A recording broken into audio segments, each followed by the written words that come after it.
Hey everyone, before we dive in, don't forget to subscribe to my channel so you never miss an emotional story like this. It all began when my wife, Amanda, told me she was heading to Las Vegas for a long weekend with her friends. I didn't think much of it. A girl's trip. A chance for her to relax, have fun, and get a little escape.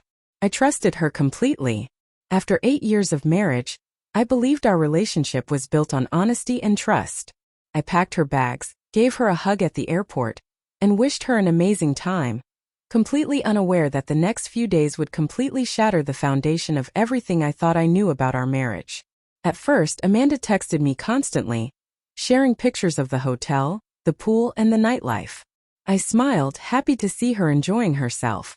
But on the final night of her trip, her messages suddenly grew vague and scattered. She told me she was out with some friends and would fill me in once she got home. Something in her tone made me uneasy, but I brushed it off. I told myself I was just overthinking and that maybe she was simply tired after all the excitement. When Amanda returned, something was off. Her perfume lingered stronger than usual. Her hair carried a faint scent that wasn't hers, and she avoided my gaze whenever I asked about her last night in Vegas. Suspicion stirred in me, but I tried to remain composed. I asked about her trip casually, expecting fun stories about shows or gambling, but she responded with rehearsed, distracted answers. My gut screamed that something wasn't right. Days went by, and the feeling only intensified. I tried to ignore it, convincing myself I was imagining things, but deep down, I knew something had happened. Something Amanda wasn't telling me.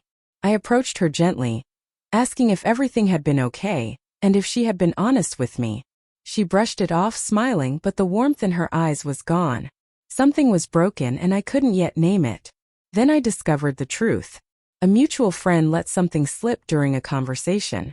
At first it didn't click, but slowly the pieces fell into place.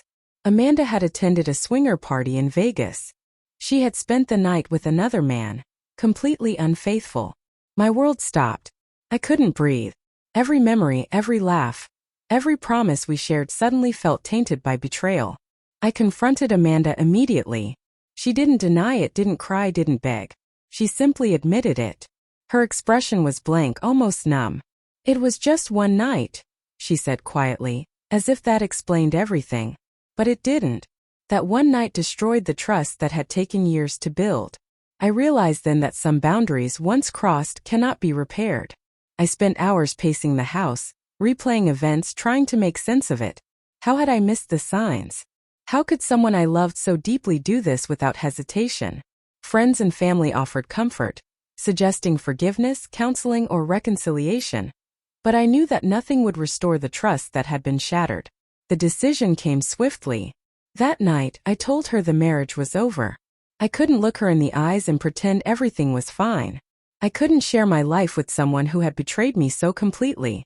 I packed my things, changed the locks, and started the divorce process immediately. Amanda's face turned pale, shock replacing her previous indifference. Our friends and family were stunned. 8 years of marriage gone in a single night. In the weeks that followed, Amanda tried repeatedly to contact me, sending messages, calling, begging for another chance. I ignored every attempt. Each message reminded me of the betrayal, the broken trust, and the night that changed everything. My resolve strengthened. I deserved respect, loyalty, and honesty. Things that had vanished in Vegas. Friends who knew the truth were shocked, not by Amanda's actions alone, but by the decisiveness with which I acted. Divorcing Amanda was painful. I grieved the life we had imagined together, the plans, the dreams we had shared. Yet amid the heartbreak, clarity emerged. I had acted with integrity, protecting myself from further harm and refusing to let betrayal define my life. I rebuilt my life, focused on my career, my friends, and my own well-being. The shock of divorce slowly transformed into relief. Ending a relationship with someone unfaithful doesn't signal weakness. It's a statement of self-respect and courage. Amanda's actions in Vegas became a turning point, not just for our marriage, but for my understanding of myself. I learned to set boundaries, demand loyalty, and never compromise my self-worth. The whispers and shock of others faded, but the lesson remained.